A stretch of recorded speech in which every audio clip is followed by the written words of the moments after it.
قال إمامنا الجزري رحمه الله: والانحراف صحح في اللام والراء، ثم قال بعد ذلك عن حرف الراء: وبتكرير جعل. في اللام والراء وبتكرير جعل.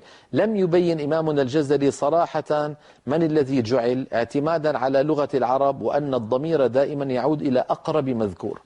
قال رحمه الله عن الانحراف: والانحراف صحح في اللام والراء، فآخر حرف ذكره هو الراء، ثم قال: وبتكرير جعل، أي جعل حرف الراء بالتكرير. كيف عرفنا أنه الراء؟ فجعل مبني للمجهول ونائب الفاعل هو الراء أقرب مذكور. هكذا قواعد لغة العرب، الضمير دائما يعود إلى أقرب مذكور صريح قبله.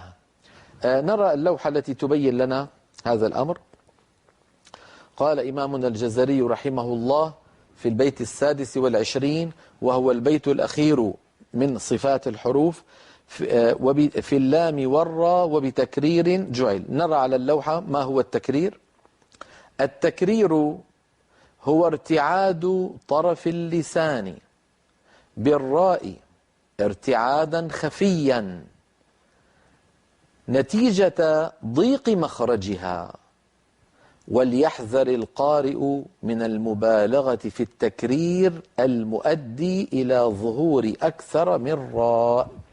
هذا المبحث، مبحث التكرير، يعني يدور حوله بين العاملين في الدراسات القرآنية نقاش أحيانا. بعضهم ينفي التكرير نهائيا، وبعضهم يثبته بقوة وينطق الراء مكررة ويرتعد، يعني يقول الرحمن الرحيم. فلما تقول له: يا أخي هذا لا يصح، يقول: التكرير من صفات الراء. نعم يا أخي هو من صفات الراء، لكن علماءنا نهوا ونبهوا عن أن ينطق الإنسان راءات عديدة ويرتعد طرف لسانه براءات عديدة. الأمر وسط بين أمرين، انتبهوا، أرجو أن تنتبهوا. لما ننطق الراء يجب أن يكون وضع اللسان كما رأيتم منذ قليل في لوحة الانحراف. هذه المنطقة وهذه المنطقة تلتصق، طرف اللسان يلتصقان، بينما في الوسط تبقى فجوة ضئيلة يمر منها صويت، أو يمر منها صوت الراء بشكل مجرى ضيق. هذا أمر هام وهام جدا. بعض إخواننا وخاصة السيدات يباعدنا أو يباعدون بشكل عام اللسان عن مخرج الراء، فيقول الواحد منهم بصوت فموي عائم: الرحمن الرحيم.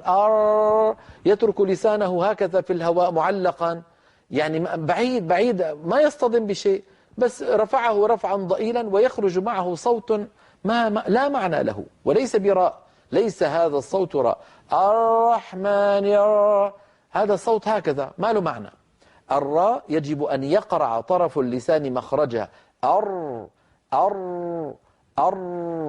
هل لاحظتم؟ ولكن تلك الفجوة التي تبقى في الوسط هي التي تمثل صمام الأمان بالنسبة لحرف الراء، فينطق الإنسان الراء صوتها مضغوط، الصوت الخارج مضغوط لا شك. ولذلك الراء من حروف لين عمر، يعني جريان الصوت فيها جريان جزئي. لماذا؟ لضيق المخرج. المخرج ضيق، لكن لا بد من هذا الجريان، جريان ضئيل لا بد من ذلك. الرحمن الرحيم. إذن نحن أمام 3 صور، أرجو أن تنتبهوا. الصورة الأولى مجافاة اللسان جدا عن مخرج الراء، هذا ليس بصحيح ويؤدي إلى صوت عائم. الأمر الثاني إخراج الراء إخراجا صحيحا كما ذكرت وأسلفت. الأمر الثالث والحالة الثالثة أن يغلق الناطق بطرف لسانه مخرج الراء تماما ويقفله قفلا تاما. هذا الأمر خطير ويؤدي إلى ارتعاد اللسان، لأنك إذا أقفلت يا أخي بلسانك وبطرف لسانك مخرج الراء نهائيا، أولا تكون قد أخرجتها من أنها حرف بين الرخو والشديد كما كانت العرب تنطقها إلى حرف شديد، لأن الحروف الشديدة صوتها مبتور نهائيا مقفول المخرج، والراء ليست كذلك. فلما يقول واحد أر ويقفل تماما، من أين يمر الصوت؟ ما تركت له منفذا حتى يمر.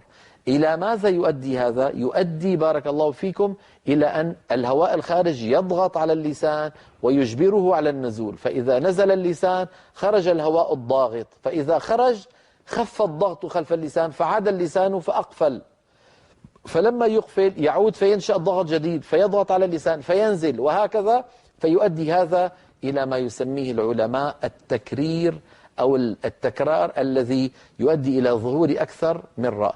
الرحمن الرحيم هذا كله لا يصح ونهى عنه علماؤنا، وسيأتي كلام إمامنا الجزري رحمه الله عندما يقول وأخف تكريرا إذا تشددوا، لما يتكلم عن الراء وأخفي، سيأتي معنا ذلك إن شاء الله. وأخفي تكريرا، إذن أخفي بمعنى لا تظهره، هذا لا يصح أبدا لا في المخفف ولا في المثقل. يعني ما يقول مثلا رمضان هل سمعتم هذا التكرار هذا ما يصح.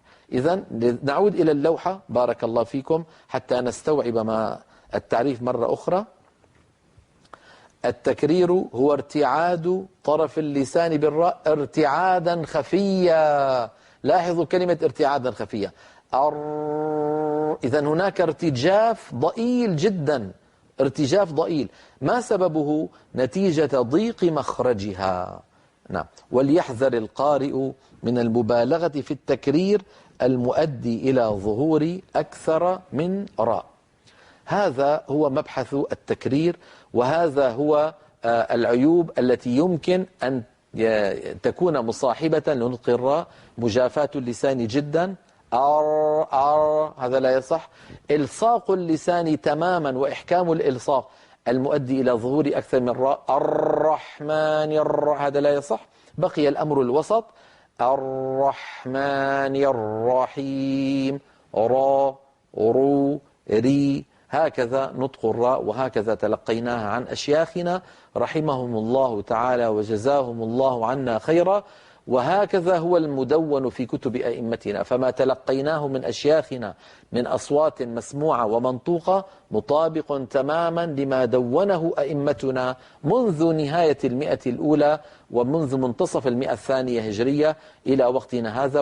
وأئمتنا رحمهم الله يكتبون ويصنفون في علم التجويد ويبينون حقيقة مخرج الراء وحقيقة صفات هذا الحرف، بل وبقية صفات الحروف.